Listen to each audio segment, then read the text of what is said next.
Previously on the Project Umbrella podcast. The only way I'll watch Resident Evil 6 is if Sienna Glory gets her tits out. Resident Evil goes to Centurion. I'm Irish. Leave me alone. I don't think Capcom's left hand knows what its right hand is doing.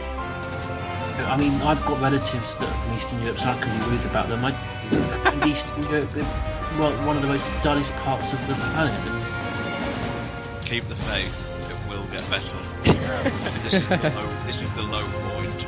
It's only up from here. It actually finishes the fight. Oh, at last. Was it? No. Oh.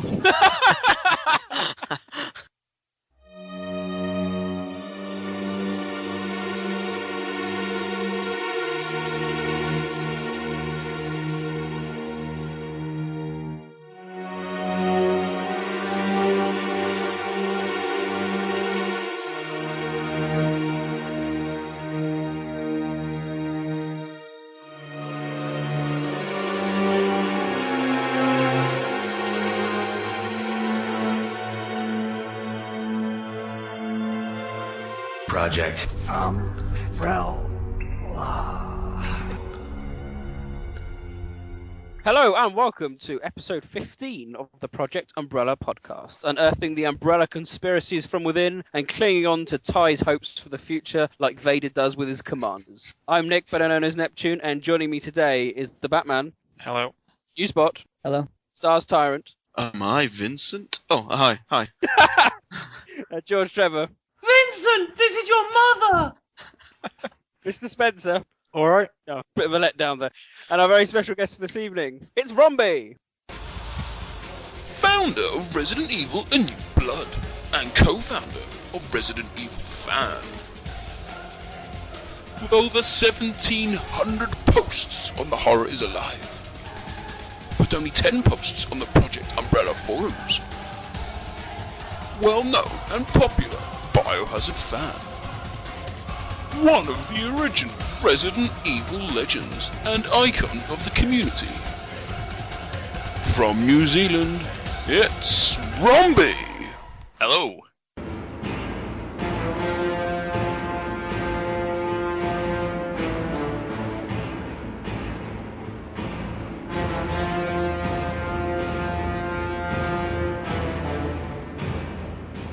So, as you may have guessed from our podcasters' little clues there, today we're going to be talking about Resident Evil Survivor. That's the main discussion of this evening, so very exciting. But before that, we'll be looking at all the latest news. And in fact, quite a lot of news has come out since we had our last reflection on 2012. So we're going to be delving into all the latest ongoings in the world of Biohazard. A bit of site news as well. I think we can have some updates from the podcasters as well. And then we can be having a good look at Survivor in detail. And we're very pleased to have Romby with us, for he knows a lot about Survivor. After that, we'll be finishing off with Neptune and Newsy's Biohazard quiz. Yay. So very good. So without further ado, let's crack on with the news.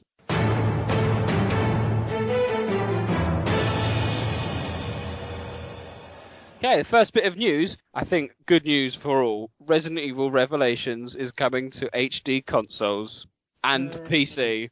Yay. Now, we'd heard rumours, hadn't we, gentlemen, about this? Some inside tidbits from here and there. But finally it was confirmed with a release date, more importantly digital and physical, of 21st of May in North America, 23rd of May in Japan, and the 24th of May in Europe. And I said it will also be available digital only. I'm very pleased. I don't believe in digital downloading. It's one of my pet peeves. So to actually being able to get it on a physical format is superb news. In terms of additional content, we've got a terrifying new enemy. We've seen that picture of it. Which That's interesting, because I was wondering whether this enemy, if it's just going to be in raid mode, or whether it's slightly Hunter-esque, but whether it's, they're going to change any of the narrative considerably in order to incorporate a new enemy. I'll be a bit peeved if it's just added to raid mode, something like that. Well, I mean, sounds like a Nemesis type creature, really. Well, whatever's the easiest way to incorporate that creature into the game, that's what Capcom are going to do. Probably, but I mean, in Revelations normally, there's been quite a lot of files, isn't there, relating to different enemies. There's lots of Ahmed or Yusuf, whatever his name was, killed, and, there's been lots of communication. So we could get some new files, you never know, talking about this new BOW. Reminded me a bit of the Jabberwock S3. That was my first impression. What else we've got? We've got extra difficulty mode being added as well, and improvements being made to the actually very well received raid mode. I think it was one of the highlights of Revelations. Got new weapons, skill sets, and the compulsory edition of playing as Hunk, which always comes full circle, seeing as he was put as a placeholder back in the original trailers back in the day. So that's nice to have the opportunity to play as him as well. Also, rumours of other characters coming from the series too. What does everyone think of these new additions? The price is a bit terrible though. It's full price again after already been out a year.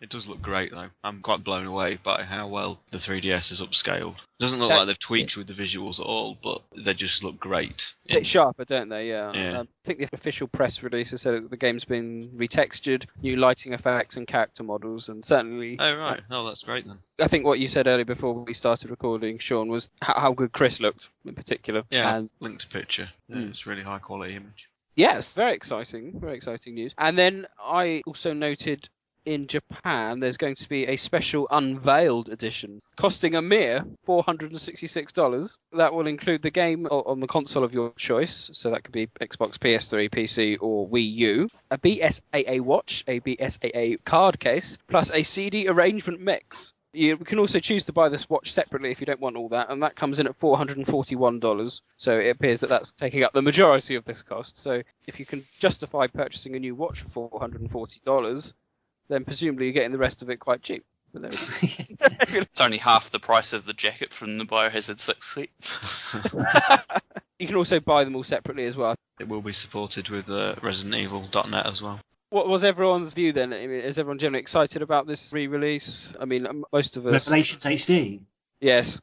I mean, it's incredible. It's the sort of thing that, you can kind of see a thread being started. Lots of fans, like myself, particularly because of bemoaning the new direction since Resident Evil 4 and wanting the survival horror and saying, this is exactly what we need and just never getting heard. I mean, it kind of came out of the blue. I just was blown away. I just think absolutely superb. And I think it's been mentioned before, the sales figures for this, I think are going to obviously have an enormous effect on where Resident Evil goes, because I don't think Capcom really have an idea. I think this is seriously a real, marker in the future development of Resident Evil, very much depending on whether they can make this sell. Because if they can't, then I think you could just kiss goodbye to the series, really. I think it'll find its audience, yeah. I think it will. I hope it gets the recognition it deserves, because it was sort of lost, really, wasn't it? Because no one has a 3DS, and the release of the game was overshadowed by the announcement of Resident Evil 6. I haven't even played it. I don't have a 3DS. I have a copy of it on my shelf, but I've never played it. Oh, that's hardcore. I reckon that Capcom actually planned this in anticipation. They weren't too sure about Ori 6, its success and how well it would be received. So they thought, right, well, just in case Ori 6 goes tits up, which it has done, we'll have Revelations HD on standby to sort of pick up the pieces afterwards. Well, I read somewhere that it's been in development for 12 months. Like, literally, as soon as it came out on the 3DS, they started work on it. Well, I mean, I'm going to say something quite bold. I mean, you always have, like, Resident Evil 2, the definitive version, you would say, is probably the N64 version, just because it's got everything in it. Although we're not clear if there's going to be any exclusive amendments and additions to version consoles. Do you think the Wii U version is going to be the best one? Simply because of the way they could, I don't know how they're going to, but they could incorporate the gamepad in that kind of, like, searching mode thing that they have in the game. Potentially. I thought it would be, it seems ideal for it. I've huge Nintendo head, and I kind of fell out of love with the Nintendo consoles after the GameCube, with the Wii. So I haven't paid too much attention to the U. I mean, in terms of hardware capabilities, is it as sharp or sharper than the current sort of generation Xbox 360 and PS3? Or it's very mixed. Some games have an edge, don't they? And several don't. Yeah, I mean, you look at new Super Mario Brothers U, it looks identical in my eyes, but then I think the Batman game looks a bit better, doesn't it? But the whole point of the Wii U is you've got this gamepad thing that can be used as a kind of Wii controller, but you can put it up and then presumably you'll be able to scan with it in that kind of scan mode that you've got in Revelations. It would be ideal for that one gimmick, if you like, but we'll see how it goes. What do people think about the fact that it's now coming out on all platforms except for the one that was rumoured right from the start, which was the Vita? I think that shows Capcom's... Well, I don't know, because they're doing a Monster Hunter game for it, aren't they? So I don't really know. There was a comment online I don't have in front of me, but someone asked about why it wasn't put on the Vita, and it was something to do with the development requirement for it, which just seems kind of weird when it obviously has a lot of development requirement needed for PC and consoles. So it's obviously just like a big lot of crap, basically. But yeah. It's a shame. The Vita's got some good games with them. I think the launch games of them are pretty good, and it's just kind of died. It's a great machine. It's just it's saddening how unsupported it is. Is that the one you download Resident Evil 2 and 3 for it? Yeah. And they must look pretty good on it. It's not bad, and the great thing is it's the American versions, even on the EU PSN, so you get the full speed.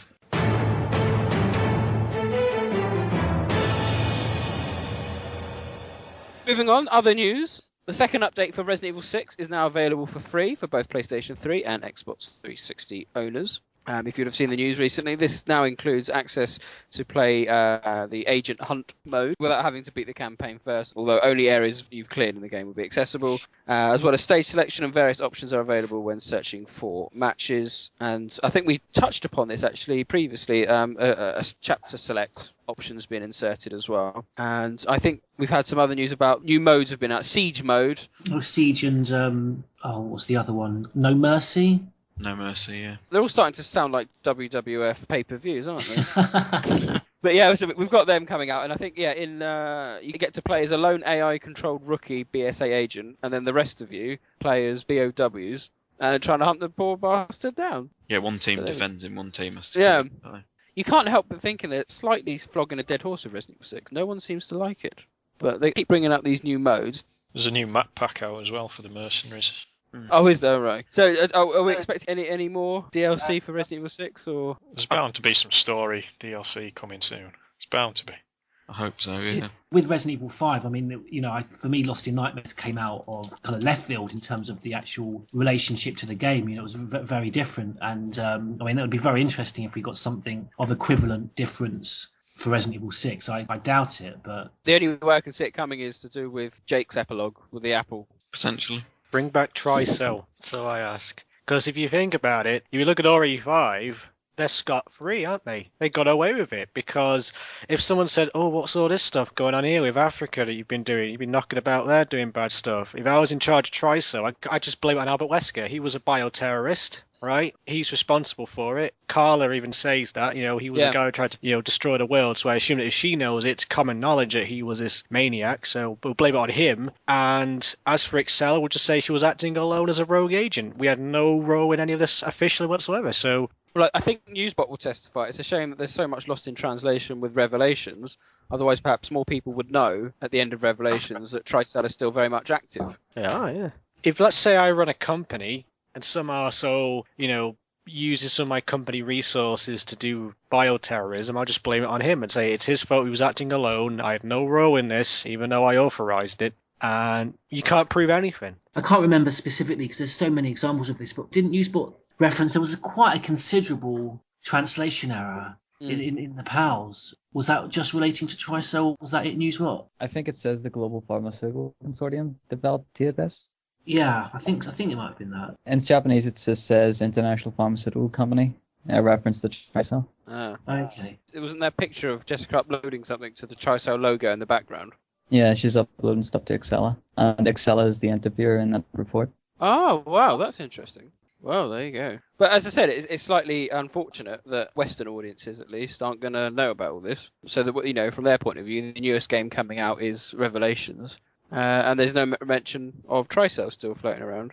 I mean, they wouldn't say, if Tricell didn't get away with it, they'd say, oh, well, Tricell was shut down and all this stuff. They didn't know, because that means, oh, they got away with it, and there's no dirt on them.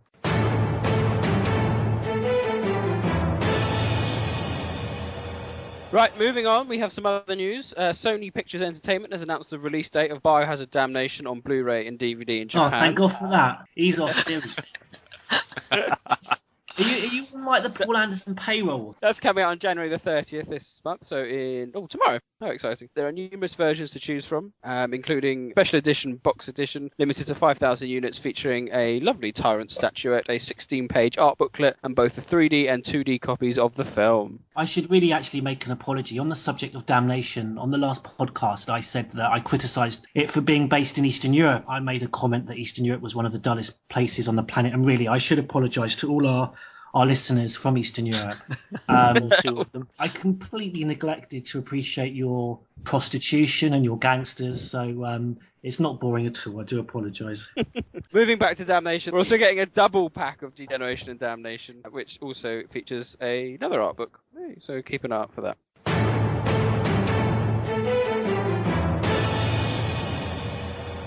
Final bit of news, following up from Batman's last update in regard to the live-action films. I looked into it and found an interview with Paul Anderson, who said that RE6 would in fact be the last of the films. Yeah, but he said that about Extinction as well at one point. Oh, did he?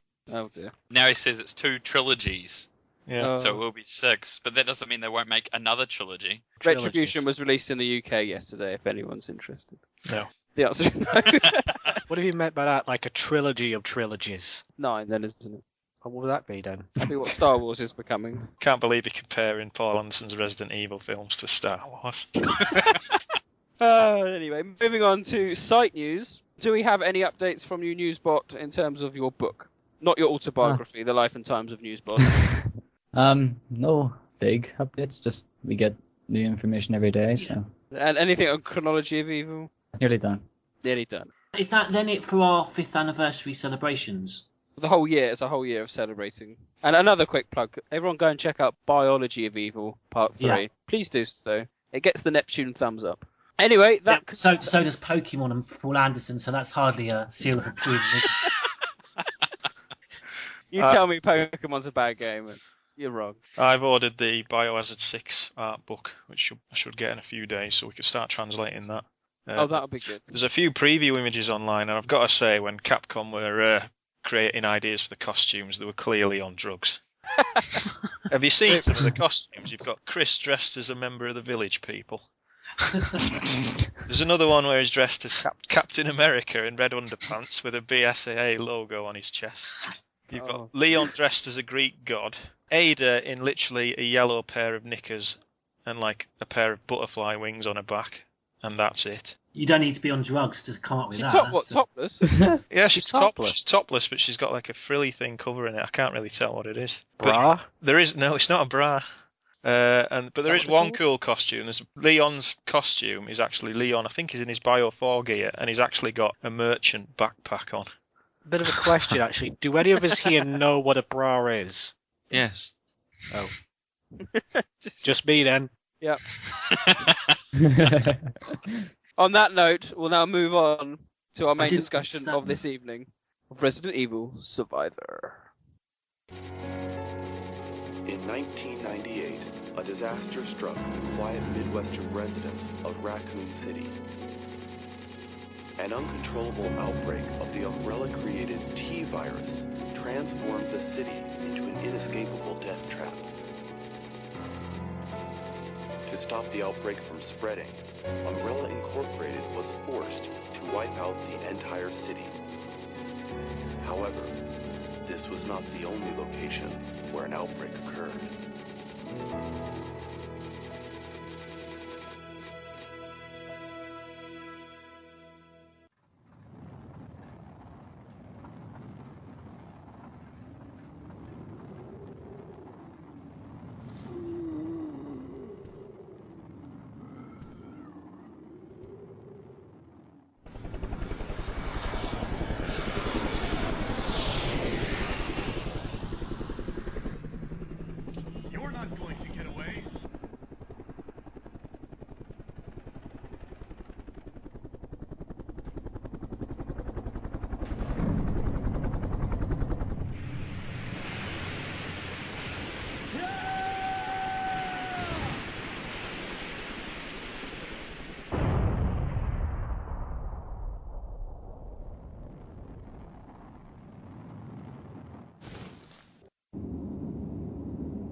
Where am I? Oh!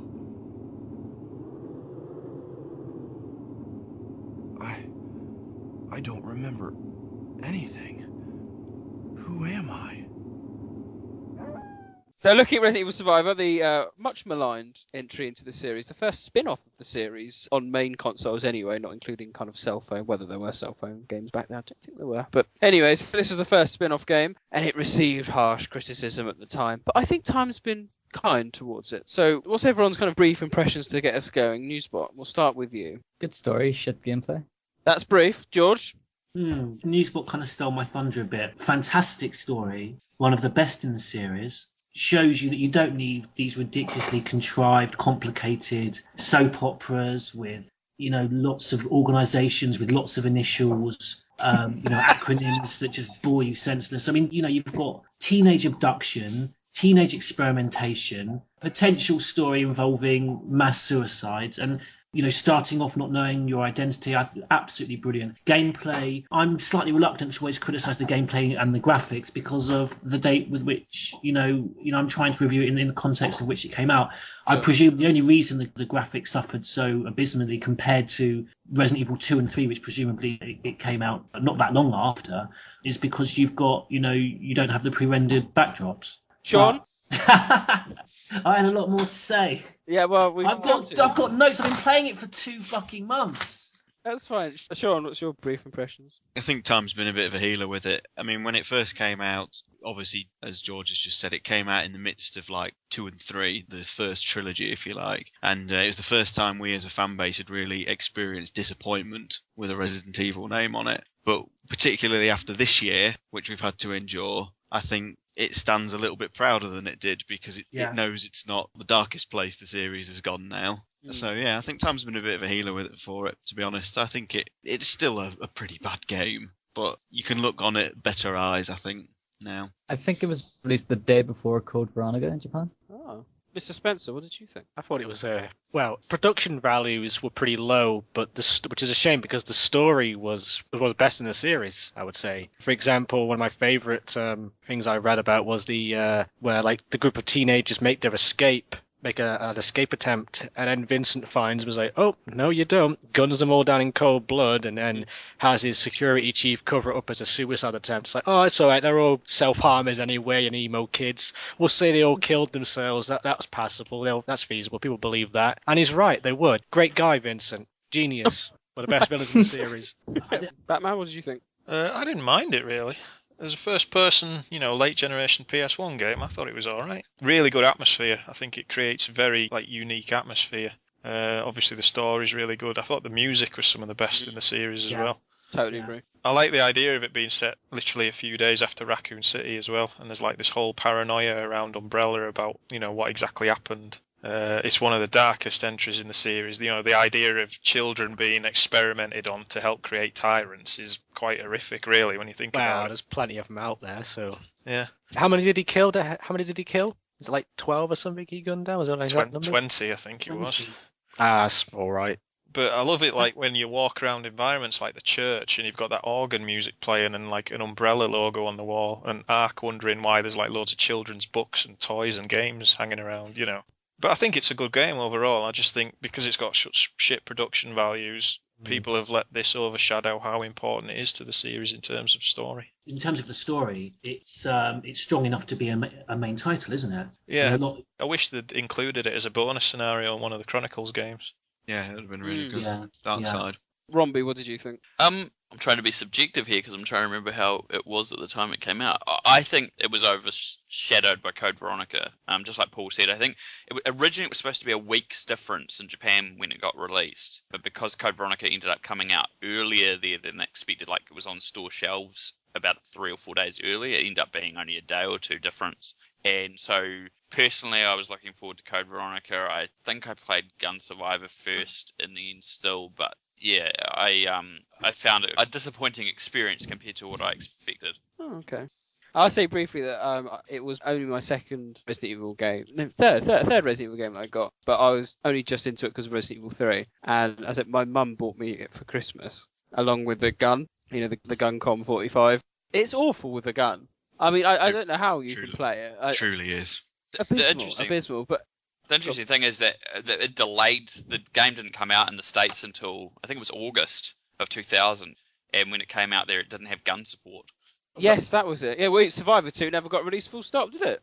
No, and well, not that either of them was a huge loss. I keep telling Americans when I was running the site at the time, and they'd always email and, oh, we don't have gun support. I was like, you're not missing out on much. We don't have Gun Survivor 2. You're not missing out on much. It has a special place in my heart, Survivor 2. It was something that, because I was only really just getting into the series with 3 and Survivor, there's something about what everyone's mentioned already, the kind of weird atmosphere, the crap graphics, to be brutally honest, but the atmosphere was there, and I liked so much of it, and the music especially, they were exceptional. I was just going to say, I'm very surprised that no one within the community has ever tried to do a remake or something. It's been fairly untouched. Because there's a PC version out there as well. Exactly. Yes, there is, isn't there? Was it released in Korea or China, was it? I need to look that up, actually. I've got it on a disc somewhere. Presumably that's a lot sharper then. No. It's glitchy and bugged. The game doesn't even function properly. Zombies just sort of glitch and don't really move sometimes. It was produced in Taiwan. Oh dear. It was officially licensed, apparently. I'll very quickly say, although Resident Evil 3 is an absolute classic, even 3 was lacking a bit of the kind of B-movie style of 1, because 1 was so, crisp, very brutal. I thought Survivor kind of went back to it because the production values were so shite. It had far more of the feeling and atmosphere of the original Resident Evil, just because of the awfulness of the production values. The voice acting is something to behold in this game. They couldn't get it worse if they tried. Vincent's mother. You are a murderer, Vincent. Oh yeah, I mean that's quite a sinister moment.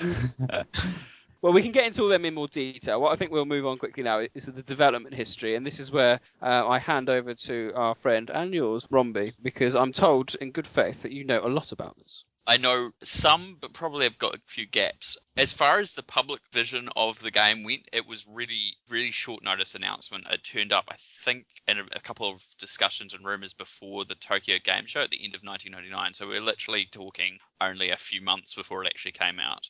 And so it was playable on the show floor. The reaction to it then was mixed. It's my understanding, but I don't know the full details, that it was an outsourced development. So that's why the production values, it was just rushed through. It was overseen by Capcom, but not actually done by them. And I think there was a playable demo out in Japan at some point, because I know I've got a copy of it somewhere. It came on a disc with a few other gun games. And then, as Paul mentioned, it came out just before Code Veronica in Japan on the 27th of January 2000, I think it was. Probably not a lot more I can tell you. It's all very, the amount of information out there was pretty basic. It reuses elements from Resident Evil 2, which is pretty obvious to anyone who plays it, because you see the same zombies, animations, sound effects, and the story was actually, I think it was written through Flagship, but Paul might know more about that than I do.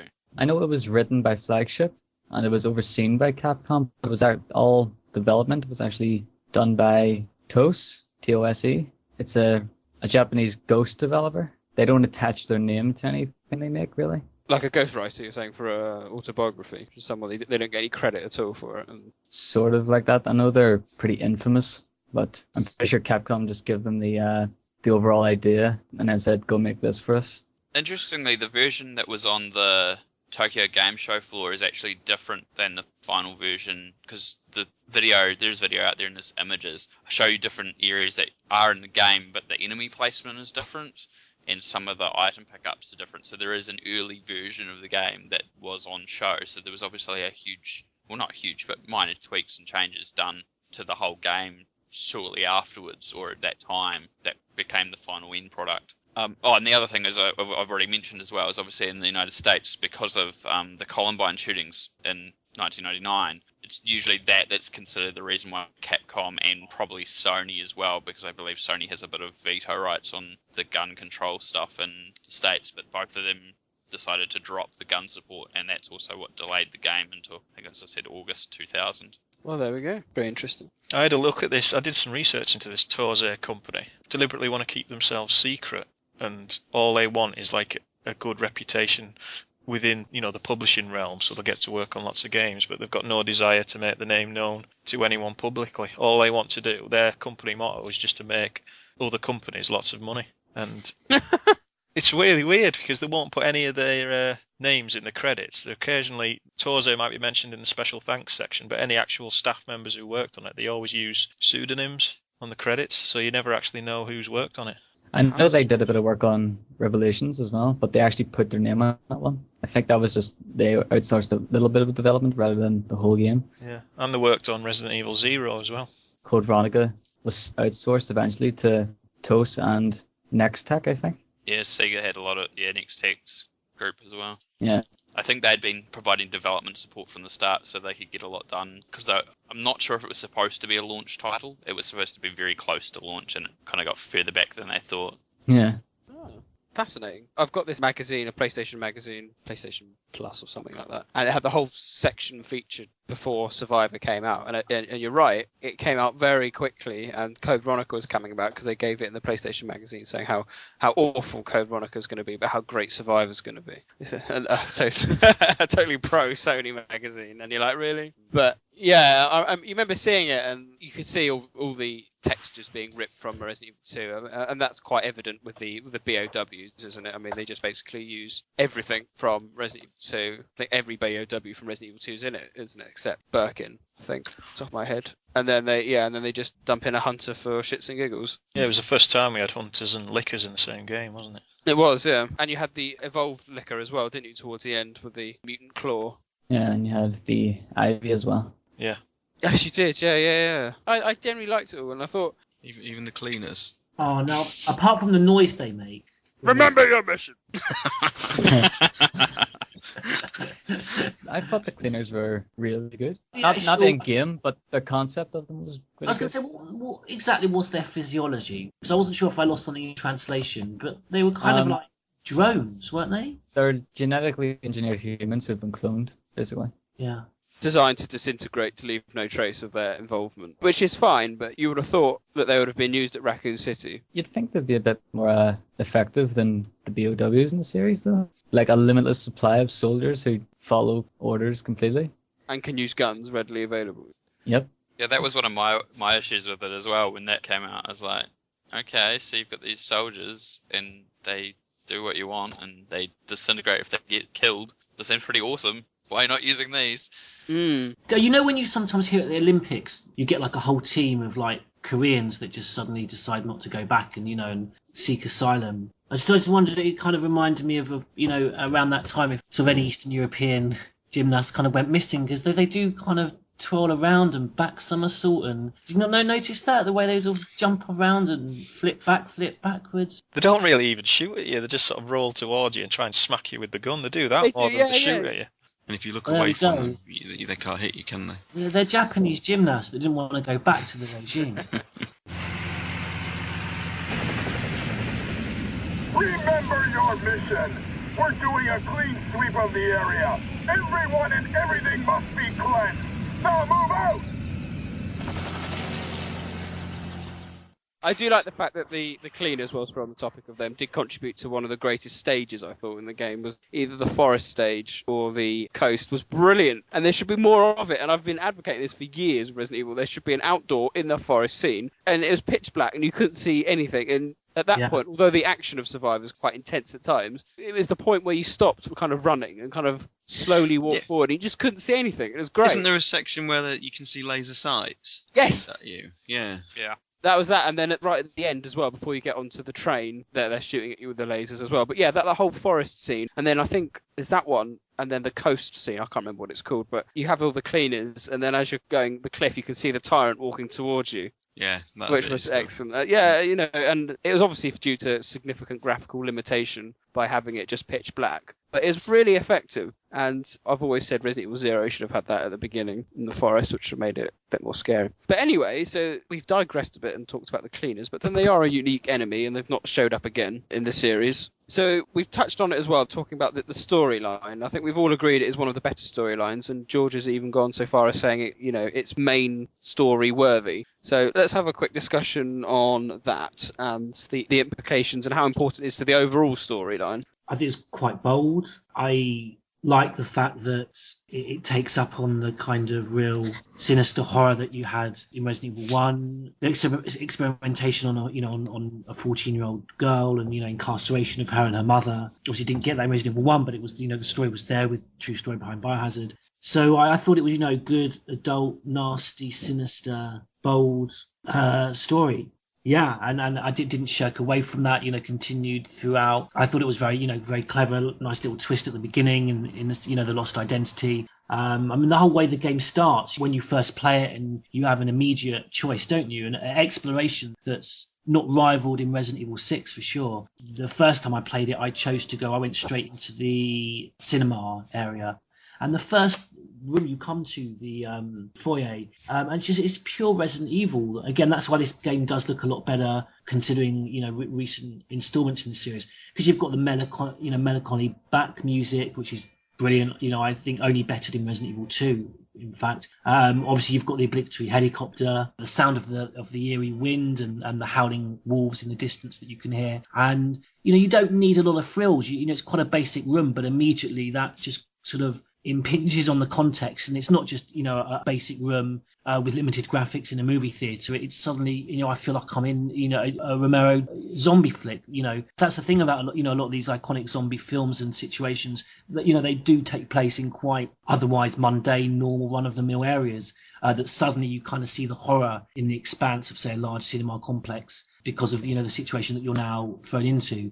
So, those aspects of the game, it had the potential of being one of the series classics. Rob, what were you going to say? I totally agree with that. I as much as there might be mistranslations in the text at the time, the idea that the game started to grow a universe was quite different. Like, you have to think, if you played that before Code Veronica, especially, it was the first game that expanded outside of Raccoon City, because there was quite a while there after the game was first announced that people were like, is it in Raccoon City? And the information that was coming through from Japanese coverage was really vague, because I think we've talked about this on a previous podcast with the mistranslations into English with the character names. And so the same thing applied to the island. It wasn't an island for a while. It was, so people didn't know where it was located. And so to go through the game and have this quite involved story, but also one that kind of started to link to other things that had already taken place, stuff to do with Raccoon City, stuff to do with other characters. Even if it was an era, as far as the Western release goes at that point, everyone was like, wow, this is quite cool. This is making this seem far bigger than it already was. And then it does it at the same time, as well as involving a very simple and straightforward story, but it's quite chilling and so forth. I remember at the time I didn't really like the story. It's quite weird to say this now, because I've gone back to it and I think it's brilliant. But at the time I was like, I kind of expected more of what we'd had, So I was like, it's going to be more of that main story, not a new character, not a new environment. But it was a stupid complaint to make at the time. It was far better than I gave it credit for. I like the setting of it, the fact that this island was exclusively owned by Umbrella. Everyone worked for Umbrella. They all lived there. And the fact that it was set just after Raccoon City, and there's files mentioning, about how paranoid they are after what happened in Raccoon City, what does this mean for the company? Blaming Birkin, I thought it was quite good. Yeah. It's a kind of a progression of what we got in Resident Evil 3, because I think, is it at the beginning, Jill's sort of opening speech, she mentions about Raccoon City kind of being in the pocket of Umbrella, or, kind of, it was almost effectively exclusively an Umbrella run, becoming an Umbrella run city. So it was almost taking it one stage further, more symbolic of what Raccoon City was. Yeah. And like you said, George, the cinema, when it's playing that, it's showing like virus particles on the screen, isn't it? Yeah. Yeah. I think Welsh released some concept art of Goldman addressing everyone in that cinema as well. And that was another thing. Vincent Goldman was a really good villain. He had absolute ambition. All he wanted to do was get to the head of the company. He wasn't interested in, taking over the world or some bollocks like that. Yeah. And he was just a strong villain, and I think that helped. And as you progress through the game, you get more files saying like, this Tyrant factory on here is even more important than, the lab in Resident Evil 2. And, where you find out they're mass producing these Tyrants. Yeah, I don't know. It's very, very underrated, the story, I think. I would agree, and the storylines has far more linkage, if you like, with the main stories than perhaps everyone gave it credit for. I remember that magazine I was referring to earlier. I remember the line very well from it. It's just in the article it goes, if you have asked yourself, and then in brackets, and we don't ever think for 1 minute that you did, where those tyrants came from in Resident Evil 2, then this game has all the answers. And it's really quite sarcastic in the way it does it. And they showed a picture of like the whole factory with them all on the, as you go over that kind of like raised area, and you can see them below you. And that's the way it was treated, I think. It's just not important. That's the only kind of link, really. But as you look in the files, as you look through the history of it, and that paranoia that you spoke about, you realise it's far more important, and especially the loss of it. The loss of the island is critical to Spencer. I'll just continue by saying, similar to what I did with Dead Aim, it showed a confidence from Capcom that they were prepared to branch away from the core storyline, to leave the main characters behind and have a loose link, in this case being Leon and Ark's relationship, and being able to tell a very strong story as a sort of spin-off. It's just a shame it's lost to the annals of history, really. And correct me if I'm wrong, but was Gun Survivor the first time we had a reference to Spencer in one of the games? I thought Code Veronica was. I don't think he's mentioned in a file. But this came out. He is, just yeah. before Code He's mentioned in Nikolai's file. Yeah. He talks about the biohazard at Lord Spencer's mansion, doesn't he? Yep. I don't think there's a reference to Spencer actually in the original Biohazard game, is there? No, nor 2 or 3. Yeah. No, there's no reference to him in the games. There's reference to him in guidebooks. Yeah. The key you get with the Spencer family crest, that's in remake, isn't it? Yeah. Yeah, no, there's no counterpart, is there, in the original? I don't want to dwell on this point particularly long because, as us PU members and guests, and it's not even in question. But the canonicity of this game was very much in doubt for, a good 4 years? And people just didn't like it and go, no, not canon. On the basis that just it's shit or it's just an expanded universe. Well, George, that was the rationale. I mean, I remember at the time, it was shit, therefore it's not canon. It's clearly a spin-off. It's not supposed to be. It's not numbered, I think was another argument that went around. And those arguments were only put to bed until you had Resident Evil 0. I loved that moment. Yeah, that's the little bit at the beginning of the second Raccoon City, Sheena Island. Yeah, that was it. That finally, I mean, that was ages ago. What was that, 2003? 3. Yeah, that was only when the people who slated Survivor finally had to shut up. It clearly was canon. It was never in doubt in my mind that it was canon. I mean, back in 2000, I don't think there was really... I mean, there wasn't at first. Maybe it was after the US version came out. But there didn't seem to be such a huge backlash about the idea at first because it's not that nobody cared, but it was just that even if it was or it wasn't, it didn't seem to impact heavily on the main storyline. So nobody were that phased about it. I'm just trying to remember. There was something about it that... Back in 1999, I did a timeline. It was pretty basic back in the day because we only had 3 or 4 games. And I remember putting that into the timeline, like the bits from Survivor as I got them. Because at first we had the Japanese version, obviously came out in January, and I don't think the European version came out till March or something like that. So I had to wait for a couple of days. There was people who translated the Japanese files into English pretty roughly, but it did the job. And so we had dates and we had some general gist of what was going on. And so I put this information in, and I think I got only a few emails, people going, oh, you shouldn't count this sounds stupid, or, whatever, because people didn't know. And I didn't get any more either after the game came out in Europe. It wasn't until after the US release at the end of August. I'm not trying to blame Americans specifically, but I think it was once the backlash, once it had released everywhere, that's when everyone could be kind of critical of what the content of the files were or what the story was a lot more, because there was more discussion. Because all the people in America, people in England and so forth playing the game, they're like, oh, we have to wait for it to come out. And you know how it is. Like I don't know how you guys were previously. Most of the time these days games come out at the same time, but before this whole staggered release thing, like Resident Evil 3 didn't come out in England and PAL areas until into 2000 because Eidos Interactive delayed the release. They were the publisher of it. They took over from Virgin for a year, and they delayed it for a few months because they didn't want it to clash with Tomb Raider. And so it didn't come out until around the same time as Survivor. And so people in England have been waiting several months since it had already been out in the States for information that people in America already knew. And so again, those sorts of discussions just don't happen until it's kind of out everywhere. So I was going to say, wasn't Survivor Eidos as well? No, I believe so. Yeah, they had the license.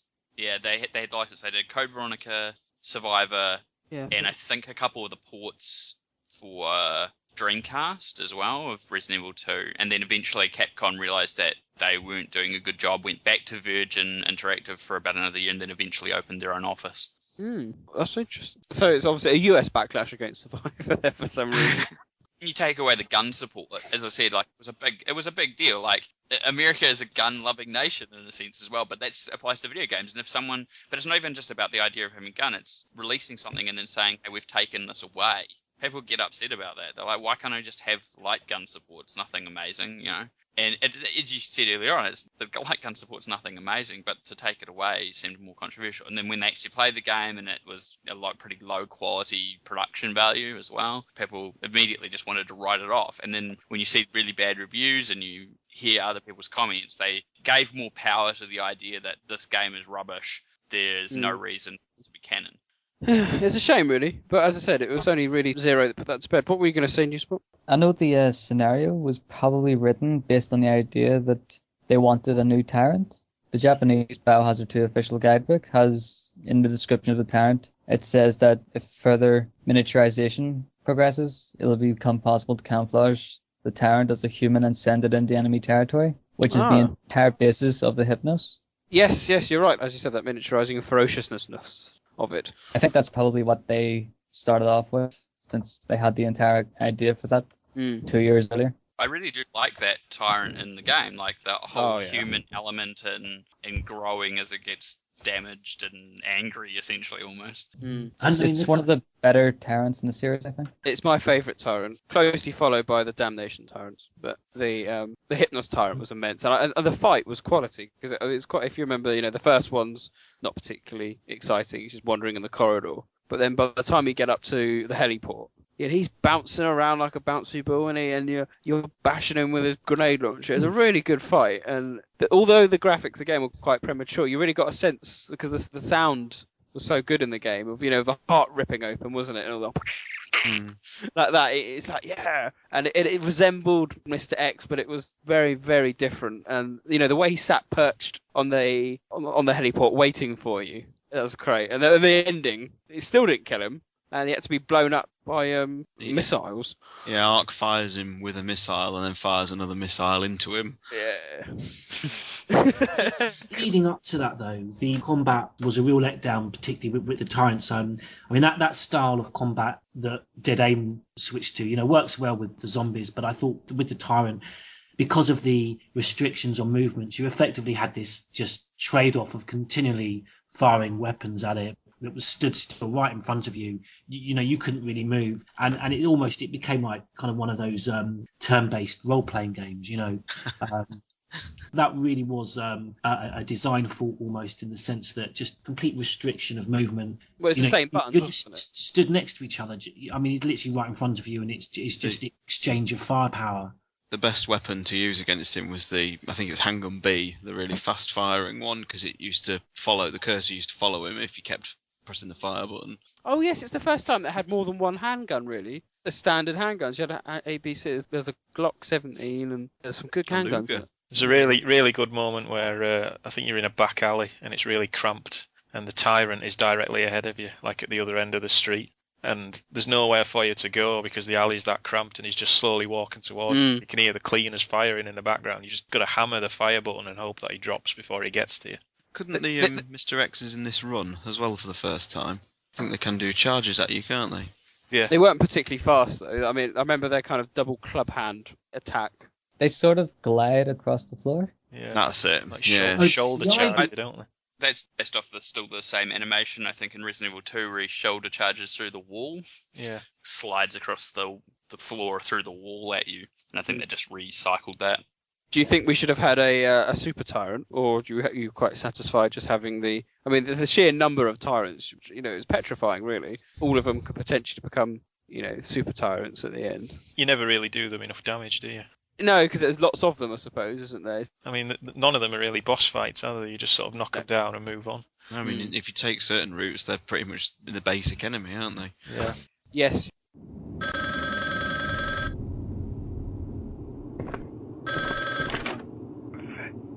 Vincent. Who is this? Vincent? Who's that? Wait. Am I Vincent? Vincent, you are a murderer. A murderer. A murderer? What are you talking about? Answer me. Who did I kill?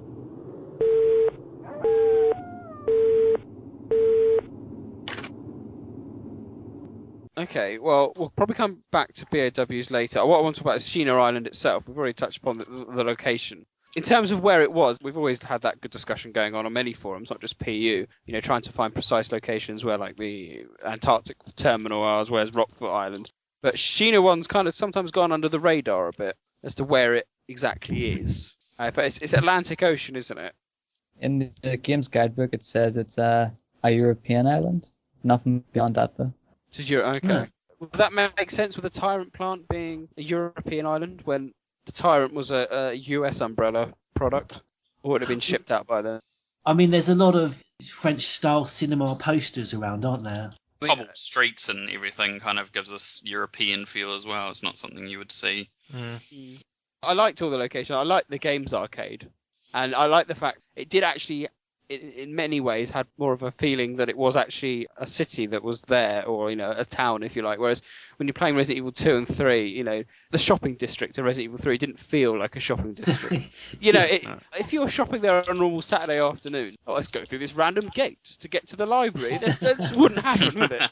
And I think that was eventually remedied in Outbreak with kind of Main Street. The shopping centre in 3 is sort of barely big enough for Jill to fit in. 2 people could walk. Exactly. Sheena Island does feel like a real place. It does. You've got the big library going on. You've got the church. Restaurants. The streets are wider.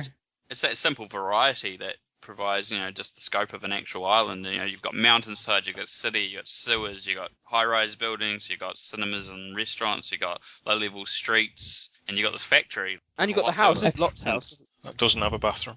In typical Resident Evil fashion at the time. Completely off topic, but I think the game's title was originally Biohazard Gun Survivor Behind the Mask. Oh, okay. I know they actually still have the logo port on the disc. They must have changed it really quickly. So why was the word gun dropped from the European and English releases? Don't know why gun was removed. Just probably, often they change the title to obviously change it from Biohazard to Resident Evil. Someone decided it was better just to call it Survivor and take the gun part out of it. And they kept that throughout the kind of Gun Survivor series, didn't they? With Survivor 2, Code Veronica, and then Survivor 3 was just totally not even called Gun Survivor 3. It's just called Dino Stalker, wasn't it? Yeah, Dino Stalker. And then Gun Survivor 4 obviously being Dead Aim, so obviously not liking the word gun. So yeah, as you said, in terms of Sheena Island, I felt in many ways it felt more of a city than Raccoon City did, at least a smaller kind of town. I like the fact you had different areas that you could recognise them, like the sewers. You definitely could, remember them from RE2, and you go, yeah, definitely. You got the labs again, but then you've got a mansion which was a bit similar to Resident Evil 1 with a secret stairs going underneath the main stairway, wasn't it, going down? And you had the trains underneath as well to escape. So there's lots of similarities, which at the time you might have felt a bit of a rip-off, but then, a bit of a rehash. But then obviously with Code Veronica that came up soon afterwards, you had the whole bloomin' Spencer Mansion recreated. So it kind of felt later in the game that it was perhaps done a bit more purposeful than just trying to rip it off in times. I thought. My 2 cents on that. Anything else about the location at all? I thought it was interesting how each head of the city would get together with Vincent Goldman and have a meeting, like a neighbourhood watch meeting about what's happening in Umbrella, because you had the prison chief and the church leader and the restaurant. The greater good. Yeah, exactly, yeah.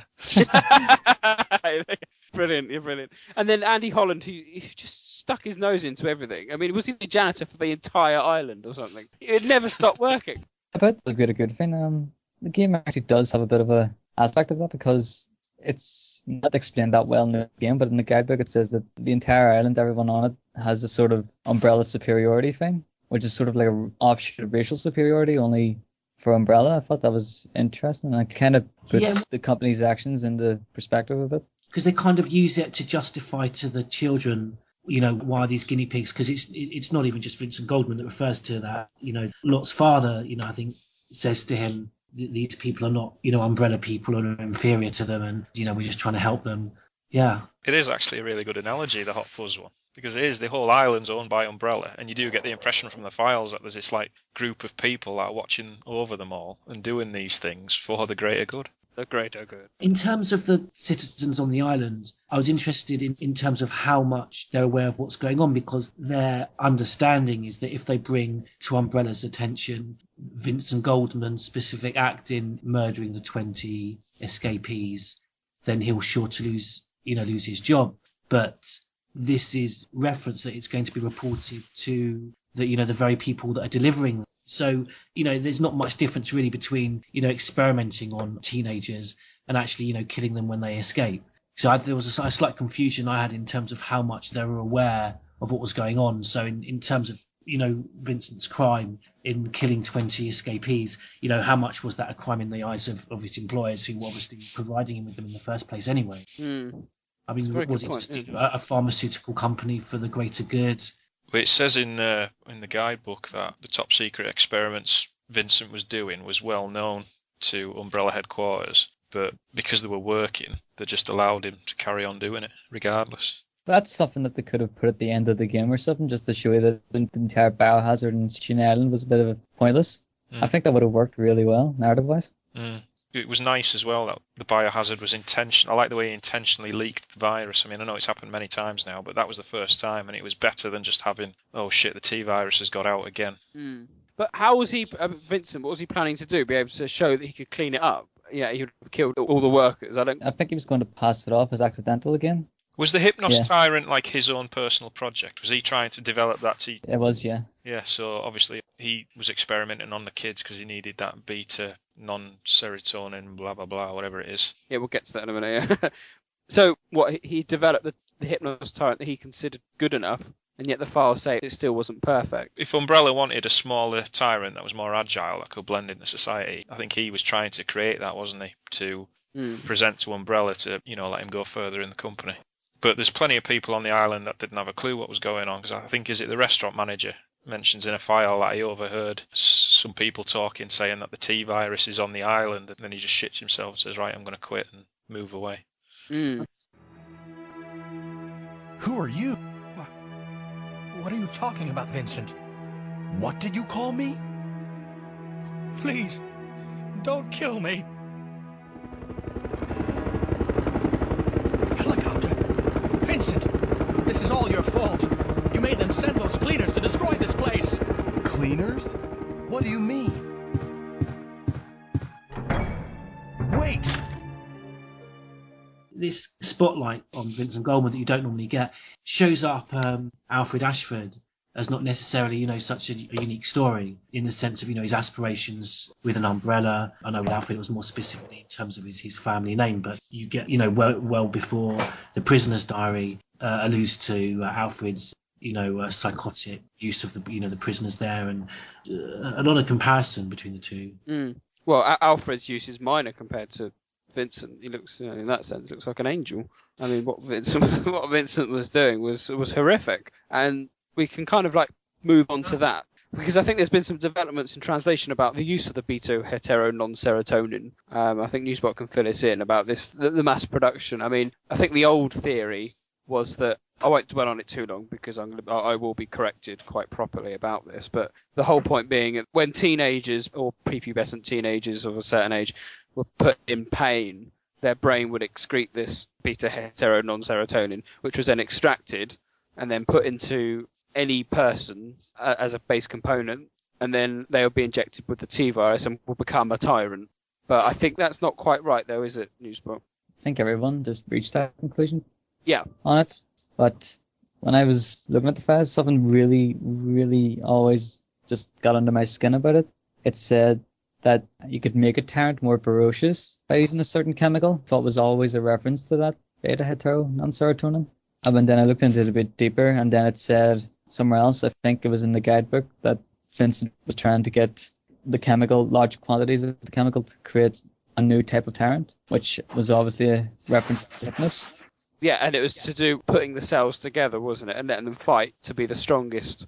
Yeah, so there was 2 new components to create Hypnos, the Hypnos gene, and then large quantities of the beta-hetero. Yeah, so I suppose that's the new kind of position, isn't it? The other clue is when Newsbot translated all the original Director's Cut guidebook stuff, we found out that Umbrella clone their BOWs. So surely they must do the same for the Tyrants. And if that's true, then you wouldn't need this special chemical to mass produce T-103s. I think Wesker's report 2 is what probably caused it a bit. Yeah. Because of its mention that Tyrants needed to have adaptable genes and stuff, otherwise they'd just become a zombie. Yeah. But even that, I think there's actually a reference even in Wesker's report too that was overlooked even by us really. That it says that they needed to develop a new T-virus, but they needed subjects to do it, which was basically just a foreboding to them actually just finishing the T-virus and being able to create a Tyrant from anyone. That's actually what Sergei's clones in Umbrella Chronicles were for. They didn't actually become Tyrants themselves. They were just used in order to develop the new T-virus. Yeah. Oh, I was about to ask about them. Because obviously they were developed before the T-103, kind of. Because the T-103 was certainly improved with the combat data from the T-002. The writer of the first game actually helped us with this. He actually said that the reason he mentioned the file that's addressed to Wesker, the X-Day file, the reason he mentioned BOW embryos and that was to show that Umbrella had the Tyrant and they just wanted to dispose of the old one now. That's actually how they managed to have a T-103 before the end of the Mansion incident. They had the embryo and they just improved on it. They didn't need it anymore. They'd already made T-103, which was obviously their perfect model. Yeah. So they go, sod it, we don't need it. Makes sense. Yeah, so this beta Heritor non-serotonin was just used to help create Hypnos. It makes a bit more sense because, not going into scientific detail, but teenagers are usually more... Wasn't it your brain only produced this chemical when you were a teenager? Yes. Yeah. But you couldn't use anaesthetic because that neutralised it or something. The fact that it's used specifically to make something more ferocious seems to just say that it's probably what makes teenagers a bit more feisty. Unfortunately, it blows my theory out the water. People like Morpheus were just adults that had an unusual amount of beta-hetero non-serotonin still in their brains, which would also explain his femininity. That was my theory. That's why when he became a tyrant when he injected himself with a T and G. But obviously that was my little theory. To be honest, I just didn't see how a neurotransmitter could affect genes. Have the Doctor and Hieronymus looked at this? I think they have in... I think they offered up a few explanations, but... Because it is based on it sounds like a different chemical, isn't it, that the brain does produce? Serotonin is a real chemical, but the beta-hetero non is just jargon, really. Just to make it sound poor. Serotonin's thought to be a contributor to like the feeling of happiness, really. It's what you excreted during exercise and stuff. Mr. Spencer, you've been awfully quiet. Listening and taking things in. Okay, taking notes. Do you have any views on the Tyrant cloning program? Well, I thought the reason they didn't use anesthetic was because the brain produces more of this chemical the more scared the subject is. In pain, yes. And in pain, so they thought, right, well, if we, give them an anesthetic, then they're not going to be in pain, therefore it's not going to produce as much, so we'll just do it when, give them as much pain as possible and panic, and then there you go, there's plenty of it there for you. Okay, we'll shift on then to the characters, so we've touched on them already. We'll start with the main character, Ark Thompson. A picture? No, this is me. I am Vincent. It was all my fault! Hey. As we said last time, we should have been in Damnation, but we'll leave that to the side. Ark's a funny character, possibly the worst voice actor ever. And when he starts remembering who he is... Oh, yes! I'm Ark Thompson! Why... My good friend, Leon S. Kennedy. It's like he knows there's a camera on him, and he goes, Interesting character. Obviously, it's the first time in the series where we kind of dealt with amnesia from the helicopter fall. What did everyone think of him? It's great. I'm struggling for things to say about him because it's interesting, isn't it? For what we've said is an extremely strong, bold story. And I just almost found him... I mean, what can you say? Well, you don't know a lot about him, do you? His haircut's got a lot trendier with age, that kind of brushed forward. He's a private detective, isn't he? Yeah, that's another thing I like, but it's one of the things that make me appreciate the story more. It's that the protagonist isn't a secret agent or whatever. He's just comparably just normal. Yeah. It makes you feel a bit more for him, sort of, because he's like Leon in 2. He's relatively normal and just thrown into a really impossible situation. Yeah, I mean, potentially a lot more identifiable if it portrayed as a deeper character, certainly from that starting point, yeah. I mean, it's hard to judge him, isn't it, because we don't know anything about him, but it's really clever how he goes through a majority of the game thinking he's Vincent. You've got the clues with Andy phoning him up all the time, and obviously the picture he sees. Remind me, why do they do that? Why do they call him Vincent? I think it's just to make you think as if you're playing the bad guy, really. In the game, Ark actually infiltrates the island posing as Vincent. For some reason, poses the island's commander. Yes, but they've evidently never met Vincent before then.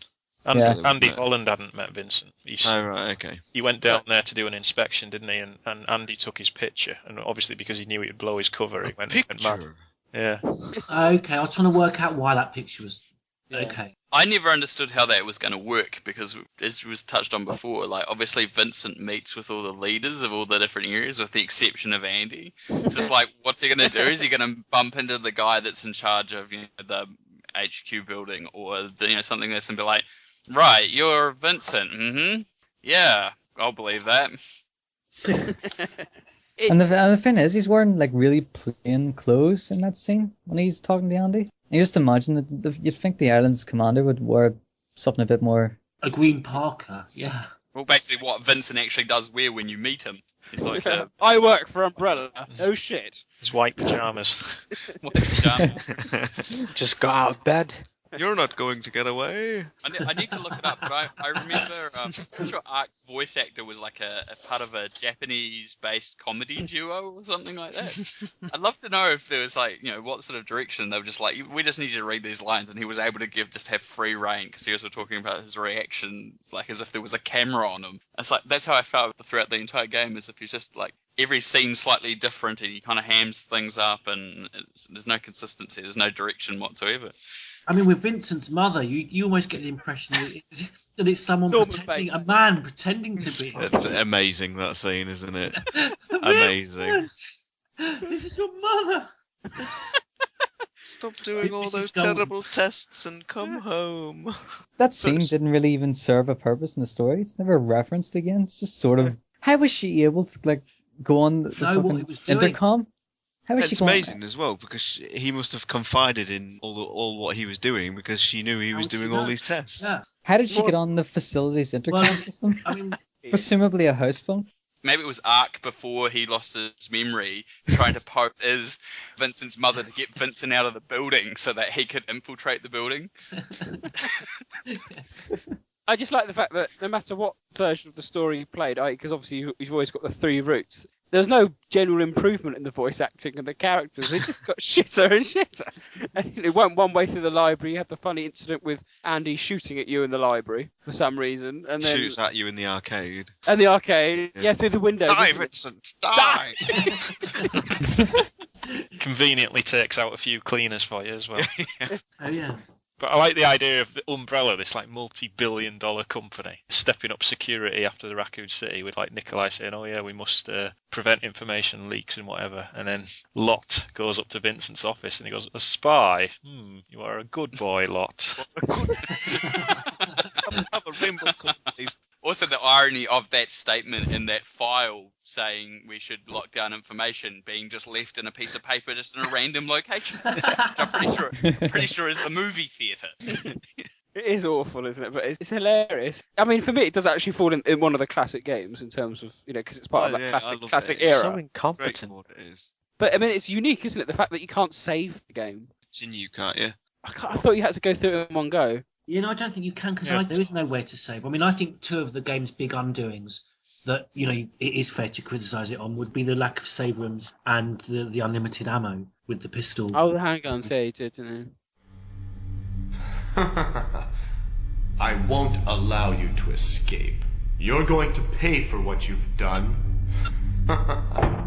So you've got Vincent. I mean, again, I know Vito's asked this question in the forums as to what is the canon path. And that kind of links in quite nicely with Vincent, because in one path, you never see him. I think if the game wasn't so rushed and poorly developed, all three would be included somehow. But I think they just split it up into segments because it was easier for them. Rather than linking it all back into it, yeah. Because there are scenes that should happen together with others, but they're just needlessly separated. So I was going to try to remember them. There's Vincent in one, Andy in the other. Is the leader of the cleaners? Yeah. Yes. Yeah. If you go the arcade, it's the cleaner leader. If you go the library, it's Andy. And if you go the hospital, isn't it? You get... Clubhouse, was that later? No, Clubhouse was later. The hospital was Vincent watched you on the monitors. Because Vincent releases the tyrants, so he has to survive somehow to release them on you. Yeah. And Andy shoots at you one way or the other in the game, I think, and then just sort of disappears after. You never get any answers to what I remember this being a big thing at the time, is you never get any answer to the self-destruct system that gets set off. No one does it. There's no explanation as to how it goes off. The guide explains that the cleaners always set off self-destruct systems Okay. during missions. That's what I mean by scenes that should be there but don't appear depending on where you go, even though they're meant to be there. And of course, if you don't go the arcade route, you never see the cleaners arriving. You just I think if you hear them in the background, just you don't get that great sort of speech of motivation. Just the commander's orders and the Japanese one are a bit better and a bit more dark. He actually says just kill anyone, women, children, or even the elderly. Wow. Awesome. I just like the fact as the cleaners kind of jump out, they look like they're just having spasms. They've kind of got the acrobatics in the air as they kind of go down the zip line, and it's just awful animation. None of them have got fingers. They're all kind of like clubbing and going, remember. It does look like they're webbed. Yes. Yeah, like gimps. I suppose, as you said, Newsbot, there's lots of scenes that, you could say they're all canon, I suppose, to an extent. But the ending, I suppose, is the bit where you get totally different things depending on what path you've taken. Yeah, it's really who the Hypnos Tarrant impales, really. Yes, yeah. So, I mean, I don't think we have a definitive answer. I think you can just leave that up to whatever people want. It's the same way with 1, 2, and 3 were intentionally meant to be vague. Their scenarios are a bit of a combination of everything. And yet even then, the writers ultimately are able to just completely disregard things that happened in those 3 games if they decided to rewrite them, depending on what the nature of the choices were in those 3 games. Because in the first one, you had playing as either Chris or Jill, and then depending on who you save, then no matter what, you're not going to get the canon ending because everyone survives, as stated in 2. Then 2 has the 4 scenarios. Yep. And inevitably, it's a combination of all 4, but even then, certain things been contradictory with the pendant, and then Rescue's report kind of clarifies on stuff and says that the reason Ada doesn't have the sample she took out of Sherry's pendant in Umbrella Chronicles is because, as Wesker said, she gave it to Leon, took it, and he threw it away. Yep. And 3, literally, your choices sort of dictate how the game goes, and it even affects how Carlos actually comes off as a character. Like, if you jump out of the cable car, I think he is a lot more confident, and he kind of pushes Jill on. But if it's the other way around, he sort of comes off as just downtrodden and wants to quit, and then Jill slaps him over the head a bit. Oh, okay. That's interesting. So I hope, Vito, that answers your question. I personally have always taken the view that it's the commander that dies, just because I like to wrap things up, because obviously that means Andy's probably died in the self-destruct. You mean Vincent dies, or the UT? No, the UT commander, sorry, yeah. I always take the view that he's the one that gets impaled, because then Andy and Vincent have died in the self-destruct. I never understood how Andy would have got to the laboratory anyway. It's up a hill, and then you actually take the only cable car up there, so how does he get up? Oh, yes. Yeah, but what's more than that, though, how does Lot, when you rescue him from the Hunter in the Tyrant Lab, he somehow goes all the way back through the factory on his own, takes the cable car back, goes back to the house, gets his sister, comes back up the hill, takes the cable car back, goes back through the factory, and then still gets to the train before you do? I get the feeling his sister didn't stay there at the house. They used events to get around. Events, always events. I want to know if Paul knows the answer to this. After making my guide comment, I've started looking at the guide that I had several years ago, and it's up on GameFAQs. And I'm looking through like the trivia and information of stuff that people sent me. Vincent's last name is Goldman. Is it any relation to Goldman in House of the Dead? Was it a reference to House of the Dead from the writers? Does anyone know? Dogs of the AMS. It's never been stated, but it could be. I know they've gotten the names of a lot of characters in the series from other places, like Sherry's named after a song by the Four Seasons, and Joseph Frost is named after a manga called JoJo, and then Kendo is named after a Japanese drink. Japanese martial art, actually, Kendo, with wooden I know, swords. but they actually have a drink of it, and one of the staff members liked the drink, so he named Kendo after the drink. Kendo Gun Shop. Kendo Gun Shop. Such a good advert. There's a whole bunch of stuff in here that I haven't even thought about in a long time. All the Capcom tie-ins, there's posters for Darkstalkers 3, Dino Crisis, and Ghouls and Ghosts at the arcade. Oh, yeah. Poster for Street Fighter in Lot's bedroom as well, I think. Yeah, Street Fighter's that mentioned as well. There was a Magnum extension intended for the game. It's still on the disc, but it's not obviously in the actual game. I think it finished. just extends the barrel, doesn't it, from like a 3-inch to a 6-inch or something? Yeah, that's correct. You can have it via Game Shark, but I don't know if I ever tried that out. It was the easiest game to get an S ranking on, though. It took about an hour to run through the game when you were very fast at it. I think me going through it most recently was 45 minutes. Yeah, I've seen that on YouTube. Now, how everyone knows how shit I am at the Resident Evil games, the fact that I got an S on it tells you something. So. I never have. I think the quickest way to do it is to go through the restaurant branching path and then the arcade. Yeah, I tried it yesterday and got owned by 2 spiders. I really wish that the game they'd at least left it for a while and then just dedicated more time to it instead of just shuffling it off and then releasing it in between 2 of the biggest games. Because it still has a lot of potential, but just the production values and the actual developers just didn't give it the time and attention it really needed to be good. It's a really missed opportunity. Continue on the idea before about the spiders. I had a bunch of emails and I've got it written here as well. Which I don't remember very well, but apparently the bit with there's 2 alligators is like one of the hardest bits of the entire game because they can double team you very quickly. Yeah, I haven't played it in a long time. Yeah, it's when you get to the prison, you can go an alternate way, and you can go through like a huge underground tunnel. I think that's the quickest way. I think I'd went through the way that takes you to the giant moth from 2. Yes. I think I'd went there. Beforehand, I'd never went the underground way, and then the first time I went down, it was the first time I ever saw the 2 crocodiles. It was pretty amazing. It was probably the best experience with the game. Yeah, because you go through a ventilation shaft, don't you? Yeah. Something like that, yeah, after you've got the shotgun in the shower. Yeah. Of course, where they wait. Lot! I'm sorry. Please forgive me. What are you talking about? It's not your fault. Vincent is the one who caused everything. Well, I mean, You? What do you mean? You're the detective. Your name is Ark Thompson. What? Really? I'm not Vincent? Then why did you run away from me? Because I'm the one that told Vincent about you. Hello, I'm Vincent. I've been transferred to this facility to inspect it. Nice to meet you, sir. I know Commander Vincent. So I knew that you weren't him when I saw you. What? A spy? Thank you. You are a good boy, Lot. Moving on to the kids, quite possibly the most annoying children. Who thought Sherry was annoying, and then Lot and Lily Klein. As he screams. English accents. The PAL dialogue. He's very English, wasn't he? He's like, you're not Vincent. He always sounded more Australian to me. Oh, maybe. They were annoying though. I don't know how they survived the outbreak. Everyone else turned into zombies and yet hiding. It's because Lot's got a baseball bat. Hiding in a cupboard. I know the guide says that Lily survived just because her parents, like right before they turned into zombies, they told her to run towards the Umbrella building and stay in there. Oh, okay. I don't know about Lot though. though.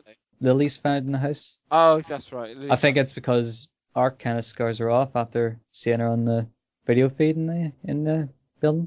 Yeah, that's right. Yeah, so they were annoying. So she runs through a zombie and monster infested city, manages to get to her house somehow. But their father was one of the researchers who helped develop the Hypnos gene, wasn't he? Yeah, he was the head of the gene application laboratory or something. Yeah. You fools! That's one of my questions in the quiz, so I'm going to have to come up with a new sodding question now. All right. Just write that down. What?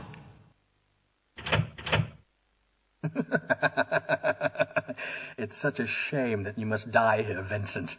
After all, this is the type of place where a cold-blooded murderer should die. We touched on Andy Holland, Danny DeVito making a cameo appearance in Resident Evil. Again, a funny little creature, Andy Holland. Not a lot to say about him. You don't really know about him. He's just one of these.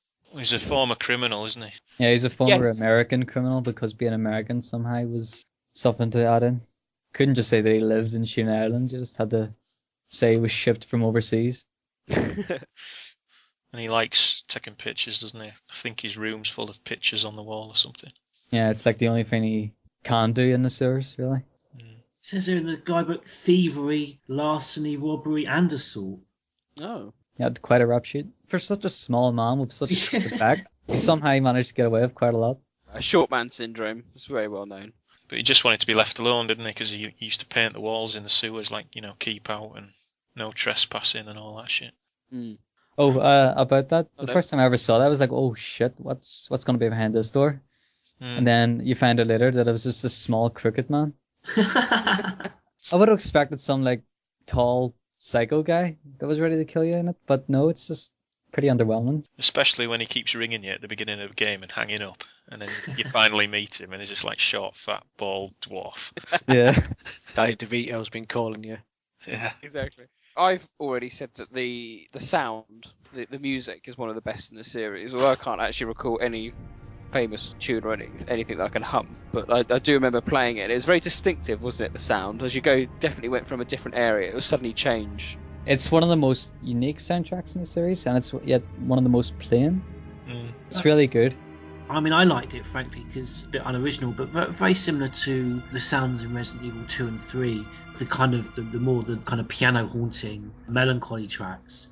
I suppose in terms of the pace change, it perhaps has to go to something different when you get to combat, but I didn't really like the way it would go from that into something quite fast-paced, as soon as an enemy shows up on the screen. But particularly at the beginning, some of the first early tracks are very reminiscent of some of the really famous iconic ones from RE2 and 3.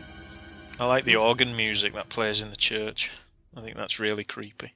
I think my favourite track was the one that plays towards the end when you're near Hypnos. I think for the download of the Ripped soundtrack, it's just titled Where the Tyrant Sleeps.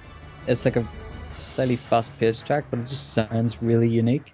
I think I like the cinema bit because you go to pick up the reel, don't you? And then as you come back, the crows come through. I think was that the crow through the windows as you go back down the stairs.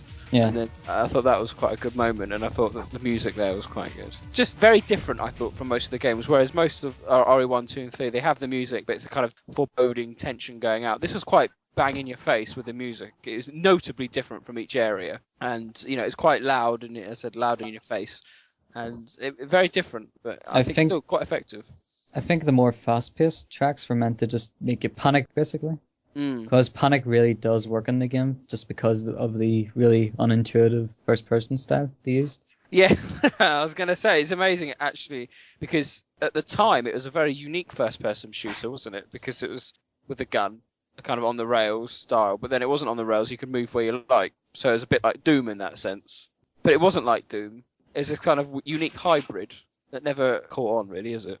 I was just going to say, can I just, where did you get that information about Andy? Because I can't find it anywhere. It's in the guidebook. There's an article on PE about it in the supplemental material part. I'm trying to look for it, but I just can't find it anywhere. Is it on supplement material then?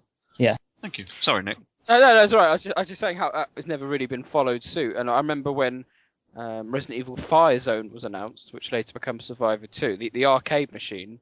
Again, it's odd. I think you actually could physically move the entire controller forward to make you move for the PlayStation. It was very strange. Did you ever play it, Nick? What, at the arcades? Yeah. No, I never saw it once, and I was in a rush. Cracking experience. Was it good? Yeah, I remember it used to be at Meadowhall in Sheffield, and it was actually the Biohazard version. And me and my cousin got all the way to the final boss, and we had like a little audience by the end of it because we were on it for ages. It was pretty good. Much better than it came across as the PS2 game. It worked much better as an arcade machine. But then that kind of talks about the controls, and we've already said how unintuitive the controls were, because they were essentially the Resident Evil controls, weren't they? Just in first-person mode, that you didn't have to change anything about it. And it's odd holding R1 to aim, and then the cursor was so slow.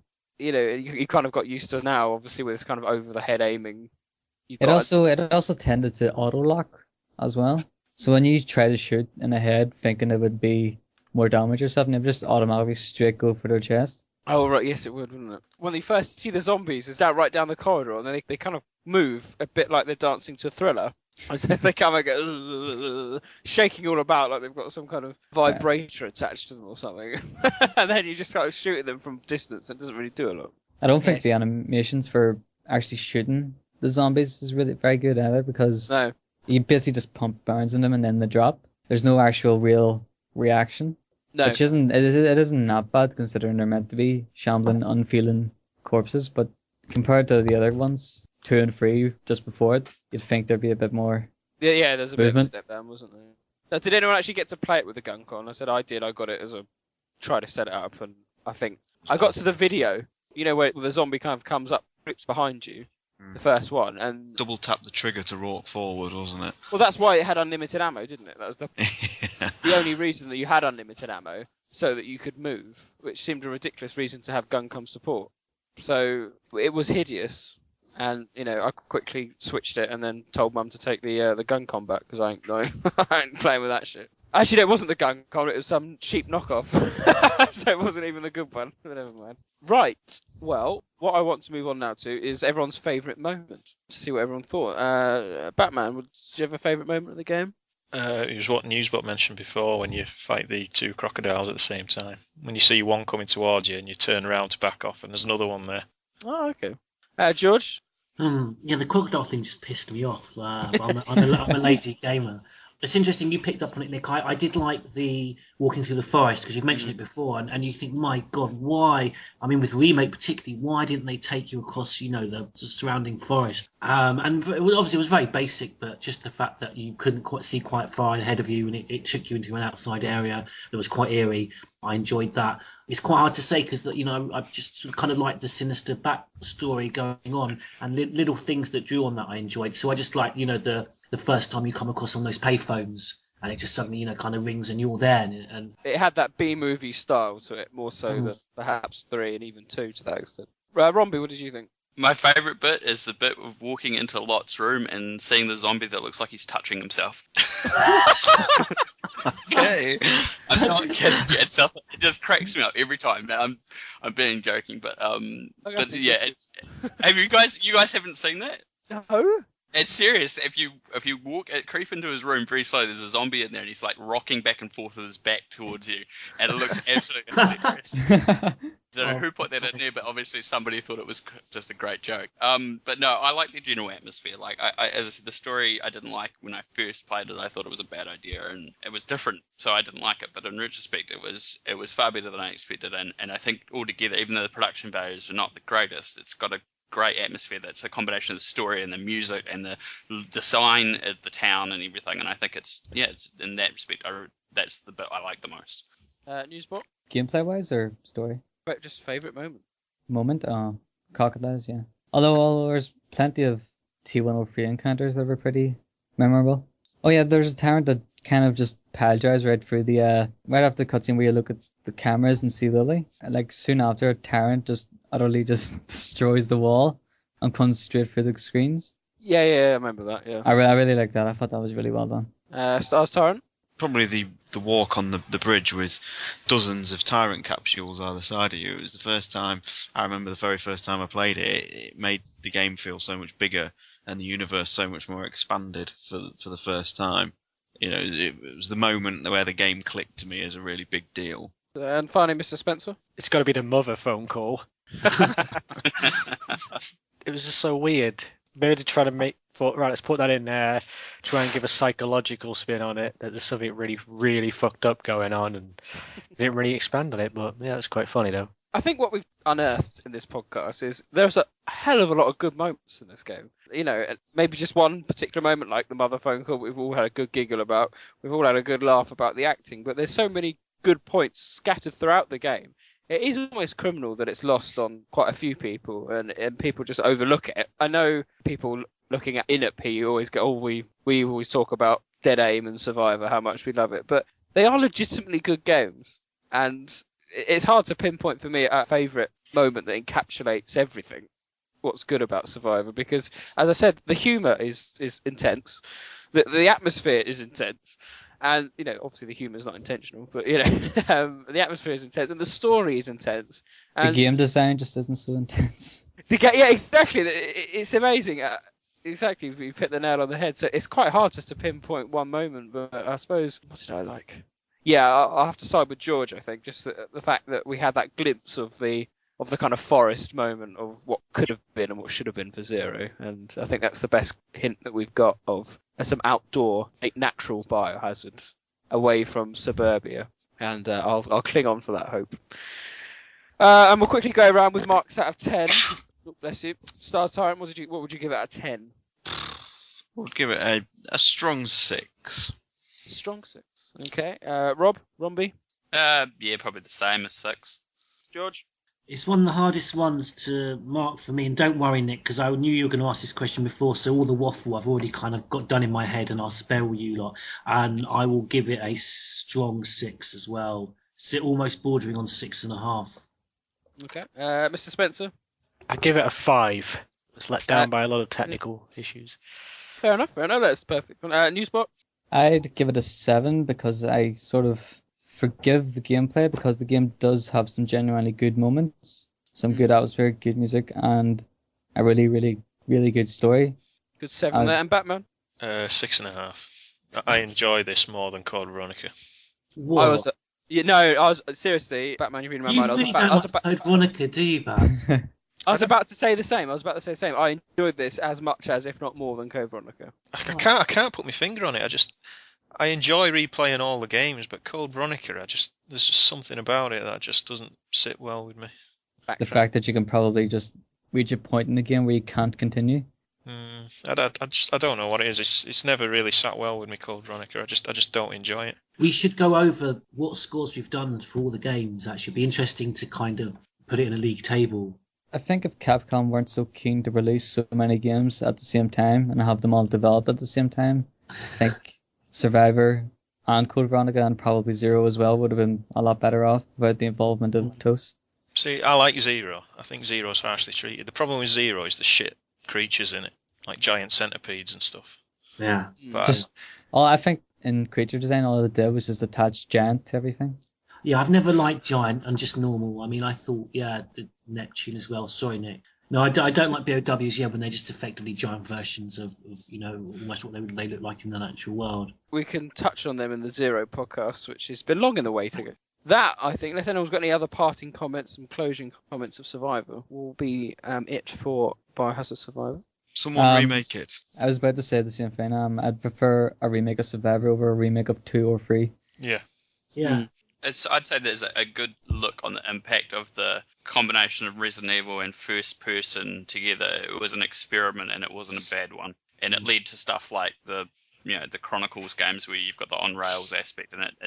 It's questionable if it's better to have that freedom or to have the on rails thing, but it's obviously an experiment that I'm glad Capcom did. Correct. That concludes. So on that note, we'll now move on to Neptune and Newsies Biohazard Quiz. Their minds will be tested. I have an answer, but it's based on a thread that Welsh made. Experiments will be undertaken. I've been told by the boss that you have to be deducted a point. Fuck off.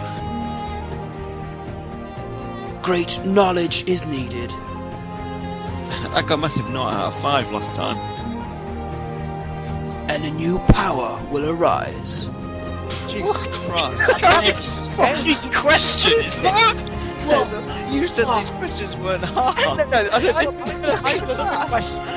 might as well just have said, what sandwich was I eating in 1985? Behind the lights.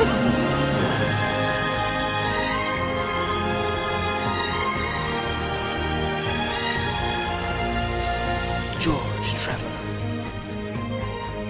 the Batman, and Stars Tyrant. It's time for Neptune and Newsies Biohazard Quiz!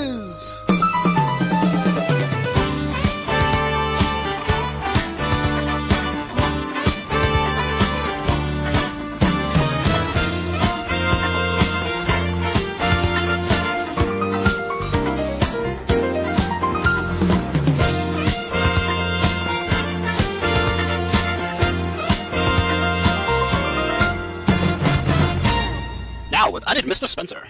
So hello and welcome to our new season of Neptune and Newsies Biohazard Quiz. Quick recap of the scores. Batman is on 4 points. George and Mr. Spencer are on 3 points, and Ty languishing last on 2 points. A quick reminder of all the guests: Ridley 4, Wanderer 4, Welsh Smiley, Archelon 3, Syndra 2.5, Selfish Jeans, Zombie Fred 1. Romby, you scored 3 last time, which put you joint second, so you have a chance to improve upon that score. Now, I don't know, Romby, if you've listened to the recent podcast, so you've now got a new lifeline that as guests you can use. I wanted to ask. Sorry, on the basis that I completely forgot about this rule last week and so didn't ask Newspot when I should have done. Do I get 2 now? No. You only get it once during the course of this season. Oh! So Mr. Spencer can't use it again because he's used his. But Romby, as a guest, if you don't know the answer to a question, once I've asked the question, if you just go, Neptune, I'm going to need to ask Newsbot for that one, just say that, and then we can go to him when we come to the answer round, and then you can choose to accept Newsbot's answer. Okay. All clear? Yep. Groovy. Let's crack on. So, question number 1. Name one of the patients whose medical records are found in Survivor. One of the patients that was experimented on. The medical records are there. Oh, right, yeah, I see it. Yeah, okay. Okay, question number 2 comes from Vito. Oh, bollocks. What's this? I did take on board the criticisms of last week's quiz. Oh, no, I mean, it's great, but I just, in terms of the difficulty, they're very tough, Vito's questions. I had wranglings last week of the difficulty of last week, so I've toned it down a bit. So question number 2 was from Vito. What are the weights for either the bronze, silver, or gold coins in Resident Evil Revelations? Oh, fucking I never played Revelations. Can we have what the type of weight is it? Ounce or kilo? I don't think it's ever alluded to, but Vito told me he thinks it's grams, but So he doesn't know the answer. Well, he does. He does. I've got numbers. You've got a choice of 3 numbers, so you have to. Vito, you're a masochist. What's the answer we'll need to give here? Is it just a gold or silver or what? Doesn't matter. You can choose any. Just run the question by me again, Nick. Sorry. So what are the weights for either the bronze, silver, or gold coins in Revelation? So I'm actually looking for 3 numbers, actually, I suppose, and the closest person might get it. It's grams, right? Yeah, so if you get 2 out of 3, you'll get the point. You can only ask Newsbot if you think he's going to know the answer to that. But remember, Romby, you can use it for any of the questions. You may as well use it, whereas our other participants may think, I might save that for next week's podcast or next term's podcast. Okay. Question number 3. What is the colloquial name for the crocodile in Outbreak 2? That's quite a simple one, that one. Only because I'm in danger of getting 0 this week. Yeah, I'm going to ask Newsbot. Ask Newsbot. Right. Excellent. I'll note that down. No one else can do that this week now, can we? No, correct. So, except Romby. Okay, moving on to question number 4. So, how many members of the UBCS entered Raccoon City to hunt down Dr. Cameron? And what I was saying to Newsbot was that is 4D Executor grey canon, non-canon? Oh, no, it's canon, isn't it? It must be. I think the only query is in terms of, does it actually specifically take place in Raccoon City? On what date? It's sort of grey. You can consider it canon, or you can just say nah. I would say nah, given the nature of the virus and what it does. Yeah. It doesn't contradict too much. There we go. A nice 4D Executor question. It was produced as a faithful guidance, so just one that didn't contradict anything, but didn't directly relate to anything either. Romby, I've noticed you haven't asked Newsbot. I'm presuming you might know the answers, but I think everyone will get question number 5 because we've had the answer earlier in the bloody thing. But well, they're not. Well, I might ask Newsbot for that one then, since he actually does know, seemingly. Ask Newsbot. Okay, cool. Finally, question number 5 was who led the genetic engineering team in the development of the Hypnos Tyrant? You said that very quickly. Who led the genetic engineering team in development? I've got to type this into Google. Slow down. Right, well, that concludes the quiz. Join us after this when we'll run through the answers. What? Vincent? It's me, your mother. My mother? Vincent, please, listen to your mother. I want you to leave Umbrella. I want you to stop performing those terrible crimes and can just come back home. So welcome back to Neptune and Newsy's Biohazard quiz. Let's see how everyone has done. So question number 1 was name one of the patients whose medical records are found in Survivor. Batman, just the one needed. I'm going to say Jennifer Campbell. Jennifer Campbell. George Trevor? Well, I don't know if he's related to the rapper, but I'm going to say William Smith. William Smith, okay. Sean? Because it's the only English name I can remember, it was Jennifer Campbell. Mr. Spencer? I didn't know this, so I just put Michael Jackson. Romby? I also put Jennifer Campbell. There's points there for everyone except Mr. Spencer with William Smith or Smith J. Williams, but yeah, William Smith. Yeah, very good. So it's Smith J. Williams, Jennifer Campbell, Ryu Yokota, or Karina Archikopov. So very good points there for most. Question 2 was from Vito. What are the weights for either the bronze, silver, or gold coins in Revelations? Romby, did you know this one? I had no idea because I haven't played it, but I'm going to guess 10, 15, 25. 10, 15, 25. Mr. Spencer? I put 250 grams. Okay. Batman? I'm going to say 8, 3, and 6. George? I'm going to say 5, 15, and 40. And I'm just guessing if you can't tell. And Stars Tyrant? 120, 175. That was said with confidence. It was just pure guess. Points for no one. Not even one. I can't even give a solitary point for someone to even get one of them. It was 7, 9, and 17. Oh, of course. So well done, Vito, for bamboozling. Again. Has anyone ever got one of Vito's questions right? Yeah, I think so. Question number 3 was, what is the colloquial name for the Crocodile Outbreak 2? And here we had an Ask Newsbot from... Me. From George, correct. Now, okay, Newsbot, what was your answer for George Trevor? No. No. Okay. What? He doesn't know. They said no. No. Oh, that's the answer. Are you happy to accept that answer? It may not be right.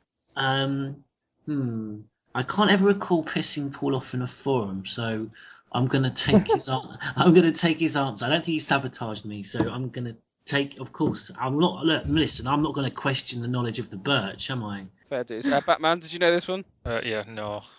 Yeah. Sean? Mr. Crocodile. I have no idea. And Mr. Spencer? Yeah, I put no. And Romby? Yeah, I put Nor as well. Yes, it is Nor. Very good, very good. How's that spelled? GNAW. Okay, thanks, As Paul. as in you're gnawing on someone. Oh, okay, thanks. This was question number 4, was how many members of the UBCS entered Raccoon City to hunt down Dr. Cameron? We've got another Ask Newsbot here from Romby. I think we'll save this one, because this is just a pure numbers guess. We'll save Romby. So, Batman, how many did you think? I think it's 5. Stars Tyrant? I said 6 originally, but then I did scribble it out and put 5. Well, you're right originally. George, what did you put? Not. I mean, all I'm going on is I'm trying to picture in my head the beginning when they pull up in the Jeep. Oh. And I was thinking 5 in terms of being in the Jeep, but I had a feeling that's just not enough. 6. I'm torn between 5 and 6. 6. You can go for 6. Mr. Yeah. Spencer? I had 5 written down here. 5. Romby, you asked Newsbot. Newsbot, what's your answer for Romby? 5. Of course Newsbot's right. That's why he's here. That's why we have a lifeline. I just thought you can't fit 6 guys in a Jeep. Squash. That's why we said 5. The reason that threw me was because I seem to remember 1 doesn't go down with them in the sewers, and then I was always thinking, did 5 go down and then they join the 6th, the guy who gets his eye pecked out by crows or whatever. Yeah. Excellent. Finally, question number 5 was who led the genetic engineering team in development of the Hypnos Tyrant? I'm sure everyone's going to get this. Romby? Was it Vincent? I wasn't actually there for the conversation before. Vincent. Mr. Spencer? I put Vincent Goldman. Ty? Sean? Vincent. George? Vincent! This is your mother! Batman? And Vincent. Wait, not Mrs. Goldman. So it's a real easy question to finish on. But there we go. Yes, correct. Although, interestingly, I'm sure Dr. Klein had an input in this as well. Newsbot? Dr. Klein led the gene application laboratory. I'll be brutally honest, my actual answer is Dr. Klein, but I didn't want to go against everyone who put Vincent. Because I thought I'd be an idiot, because I don't do a lot of research into this. You don't say. I'd actually put Dr. Klein, but am I wrong? It's actually Barry. Anyway, so that concludes the quiz. We have joint winners today, with Batman and Romby scoring an impressive 4 out of 5. Well done. And then in second place, it's a tie for second place, everyone else, with George, Mr. Spencer, and Stars Tyrant with 3 each. Hooray. So what's the league table at now? The league table is as follows. Batman is in the lead on 8 points. George Trevor has moved up to 6 points. Ty has moved up to 5 points. Mr. Spencer in joint second with George with 6 points. Very good, very good. And Romby, that means you go joint first. Very good. On the guest leaderboard. That's good to hear. The star in a reasonably priced quiz. That means you're now top there with Ridley and the Wanderer, and that's quite impressive. Because Ridley does know an awful lot, and the Wanderer is quite good anyway. So there we go. That concludes the quiz. Join us next podcast when we'll have some more questions.